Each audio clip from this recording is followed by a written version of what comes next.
In this video, we're going to talk about what causes athletes to develop anxiety in sports. Hey there, I'm Eli Straw, mental game coach and the founder of SuccessStartsWithin.com. Now before we get into the video, go ahead and hit that subscribe button if you're an athlete and you're looking to improve your mental game, because we put out new videos each day on sports psychology and mental training to help you build a championship mindset. When you're dealing with anxiety as an athlete, this is going to feel like extreme worries, right? An extreme case of the nerves. You're not just getting the typical butterflies before a performance. What's happening to you is you are dreading your performance. You are so worried about making a mistake. You end up fearing making mistakes a little bit because of all the negative consequences. Now, when you're experiencing this level of anxiety, what's the main thing that happens? Well, if you're an athlete and you have experienced this, you know that you end up holding yourself back a little bit. The reason that you hold yourself back, number one, is because you are afraid to make a mistake. But also what happens is you're kind of holding yourself back because you are tight. You're playing a little bit scared and tense. Rather than being free and performing with confidence, you're performing kind of wound up a little bit tense. Now, when you're experiencing that, it's not fun at all. Number one, it's not fun because you know that you're holding yourself back and you're not performing up to your potential. But also, feelings of anxiety are just awful to deal with.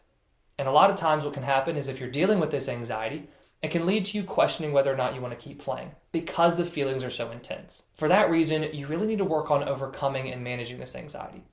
And the reason that it's important to identify where anxiety comes from in sports is because once you identify where anxiety comes from, then you can really work on changing your focus, which is then going to be the best thing in reducing your anxiety. And we'll talk a little bit about that at the end of the video, but I've put up a card right here that has a link to a video I've made that goes into a little bit more depth on how you can work on managing and overcoming anxiety.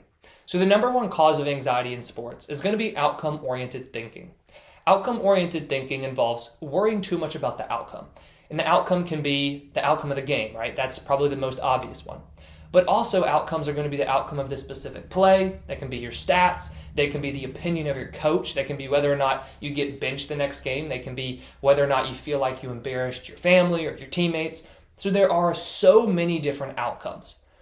But for you, in terms of outcome thinking, to keep it simple, outcome-oriented thinking is going to involve you worried about something that's going to happen, right? Something that's going to happen as a result of your play. That is a very simple way of looking at it. Now, why does this drive anxiety? Well, let's use an example of you wanting to perform well for your stats. Stats are everywhere in sports, and they're often the scorecard or the report card for athletes, and it's how you determine whether or not you are good or not. There's no denying that stats are important, but do you need to focus on your stats? Maybe, if that helps you. But if it drives anxiety, then you don't need to be focusing on them. And the reason it drives anxiety is because of this. If you're going into a game and you're worried about what your stats are going to be, as you worry about what those stats are going to be, then you're going to be thinking, okay, I can't mess up. Because if I mess up, my stats are going to lower. So now all of a sudden, your mind is focused on this idea of, I cannot mess up. That then causes more anxiety. Now you're starting to tense a little bit. And then if you make one mistake, you start thinking about how much that's going to lower your stats. So then you get even more afraid. You get even more anxious. And that leads you to playing even more tense, which is probably going to lead to another mistake. Simply by focusing on what's going to happen, an outcome, you cause yourself to play timidly. You cause yourself to tense up. You cause yourself to really fear and worry making a mistake. And no athlete can perform their best if they are afraid of making a mistake and if they're performing really tense and kind of holding themselves back. Another example is worrying about what your coaches think of you or maybe what your parents think of you. When you're worried about the opinions of other people, what can happen is, yes, that's an outcome that you're worried about. But also in the moment, you'll pay more attention to them. So a coach is a really good example because if you're focused too much on what your coach is thinking, you're probably going to kind of hyper-focus on their facial expressions, whether or not they talk to you, whether or not they're giving you good constructive criticism during practice, all because you're worried about what they're thinking. And then you really start worrying too much about, am I making mistakes? Am I doing things perfectly so that they think I'm a good player? And those kinds of thoughts, they're only going to increase your anxiety, and once again, they cause you to play tense.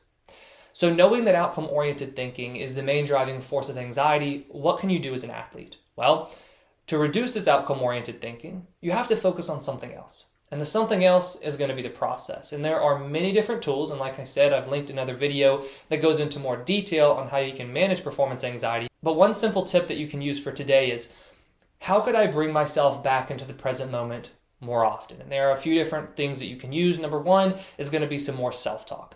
You can use self-talk to center your attention in the present moment and also really work on boosting your confidence. Because the more confident you're going to feel, the more focused you're going to be on what you're doing, and then the less worried you're going to be about the outcome. Another tool that you can use is setting a performance objective. A performance objective is something that's going to really center your attention in the present moment, because it needs to be part of the process to where if you place your attention on that objective, number one, it's going to help you perform better. For example, if you are a baseball player and you say, I'm going to watch the ball all the way into my glove, or I want to stay balanced at the plate. Those are small objectives that you can focus on, which will help you perform better.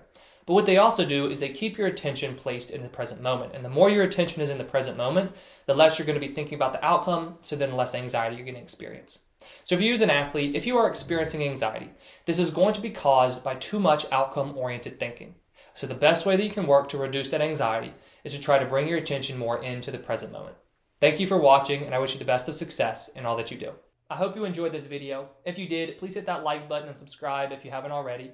We put out new videos each week on sports psychology and mental training. If you have any questions, please leave them in the comments below. If you're interested in learning more about one-on-one mental performance coaching, head over to successstartswithin.com.